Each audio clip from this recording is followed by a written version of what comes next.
The Quiet Anchor. Elina, a thoughtful, creative woman whose greatest exploration is the labyrinth of her own mind. Elina lived in the quiet, crowded theater of her own mind. Every moment, every shared look, every silence felt like a public performance under an invisible microscope. Her constant question was not, "What do I feel?" but, "How do they see me?" Was she too serious? Too quiet? Too much? This wasn't vanity, it was the primal, human need to belong. Every social interaction is a performance review. She constantly battles the loop of, "What if I seem too much? Too loud, too passionate, and, what if I seem not enough? Too quiet, too indifferent?" She tries to follow advice and conform, but the opinions are contradictory and inconsistent. One person finds her humor charming, the next finds it distracting. One calls her too intense, another calls her too guarded. She begins constructing a rigid, self-imposed prison of restrictions. She smiles less, speaks only when necessary, and censors her deepest passions, all to become a safely neutral person who can't be criticized. Her fears were constantly confirmed by the world's subtle language. It was the friend who smiled politely but didn't follow up on her passion project. It was the coworker's raised eyebrow after she shared a quirky idea. It was the quiet whispers and dismissive comments that weren't aimed at her, but that she instantly internalized as a verdict on her. These were the tiny paper cuts that made her bleed self-doubt. Elina was never the loudest voice in the room, but she carried a quiet warmth within her. She wanted to share it, through kindness, care, and gentle words. Yet, each time she tried, the world seemed to have a way of twisting her intentions. At first, it came in small, almost invisible ways. A disapproving glance across the table, an exchanged look between two people in the background when she spoke. Nothing outright cruel, but sharp enough to pierce her confidence. Then came the indirect remarks. She would share something dear to her with a friend, her face glowing with enthusiasm, only for them to dismiss it with a casual line, "Only people who don't really understand the real world think like that." The words were not meant as an attack, but they struck with the force of one. Her joy drained instantly, leaving her silently recoiling, second-guessing everything she had said. Even her kindness became a target. When she offered help or showed care, whispers followed, "She's so extra, too much." What was meant as warmth was branded as overbearing. Sometimes the very people she tried to help would subtly shrink back, uncomfortable with her tenderness. And in those moments, Elina's heart sank. If even her goodness was seen as a flaw, what part of her was safe to show? A double bind emerged. When she expressed herself fully, she was too much, too overbearing. But when she held back, trying to stay quiet and small, she was suddenly too cold, too distant. No matter what she did, someone found her lacking. And Elina, standing in the middle of these contradictions, felt utterly confused and heartbroken. Soon, she began suppressing herself. At gatherings, when she noticed someone struggling, her instinct was to help, but the memory of being called overbearing froze her in place. Her hand, halfway raised, would slowly pull back. Her lips, ready to speak, would close. She wore a guarded mask, hiding the warmth that once flowed freely. Behind closed doors, the weight of it all crashed down. Alone in her room, slumped against her bed, Elina stared at her reflection. The person looking back felt like a stranger, muted, drained, disconnected. Memories replayed in her mind, the eye rolls, the dismissive remarks, the quiet rejections. The words, "too much" and "not enough" circled her like sharp shards, tearing into her spirit. At work, she avoided others, keeping her head down, desperate to be invisible. The smallest approach from a colleague, "Hey Elina, can I ask you something?" made her stiffen, eyes wide, as though caught in headlights. The pressure was unbearable. One day, she fled entirely, rushing out of the office with tears in her eyes, clutching her bag like a lifeline. That evening, the dam finally broke. On her couch, curled up and trembling, she wept until her chest ached. It wasn't just the judgment of others, it was the prison she had built inside herself, brick by brick, out of their careless words and glances. But then, a gentle knock. Her father entered, his face calm, his eyes steady. He sat beside her, saying nothing at first, just letting her breathe. Finally, through sobs, Elina poured everything out, the glances, the remarks, the constant feeling of never being enough. Her father listened patiently.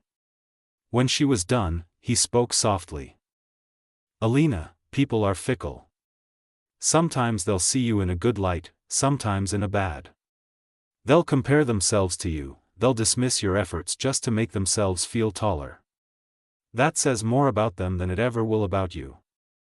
You don't need to change who you are to please them. You only need to find the right people. The right ones will see the beauty and the good in you without you even trying. They will never call your kindness too much." Her voice cracked as she whispered, "But where will I find them, Dad? I see no one." "Then wait for them," he said gently. "Wait. But don't seek your reflection in the eyes of the wrong people. Their gaze will always be distorted. Look inward, Elina. Hold on to yourself. The right ones will come, and when they do, you'll never have to question whether you are too much, or too little, again." For the first time in a long while, Elina's tears slowed. His words didn't erase the hurt, but they placed a small, steady flame in her chest, a reminder that her worth was not at the mercy of fleeting glances or shallow remarks. And in that moment, a turning point began. The next morning, Elina walked to work with something she hadn't felt in a long time: lightness. The shadows of yesterday were still there, but fainter, softer.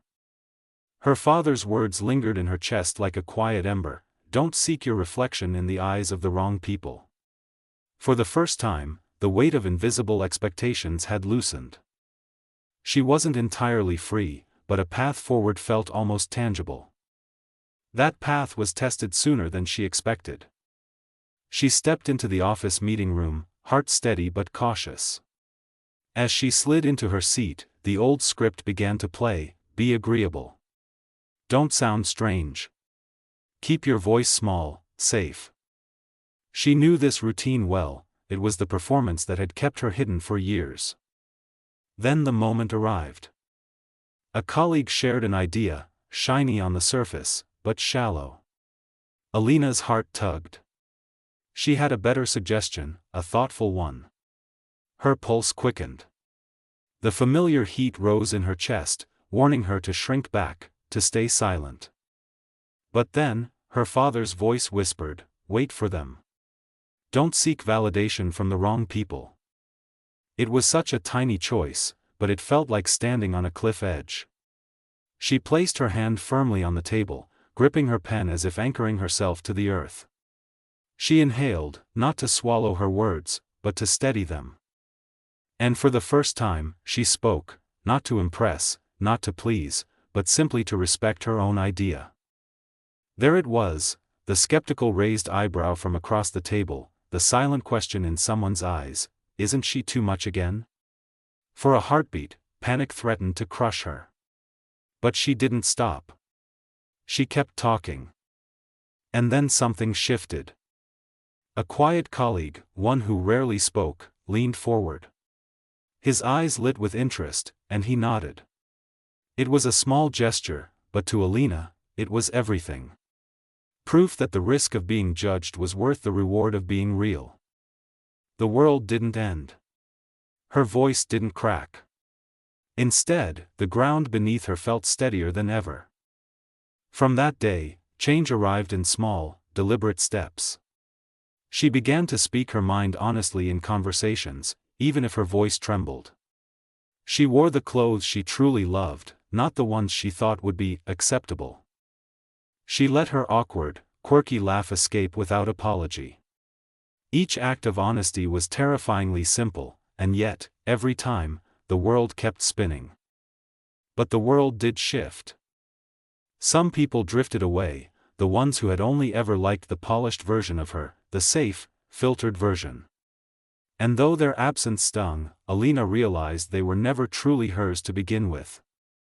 For every shallow bond that faded, another soul leaned in, someone who recognized the courage in her vulnerability, who saw her awkward laugh as beautiful, who valued her warmth instead of mocking it.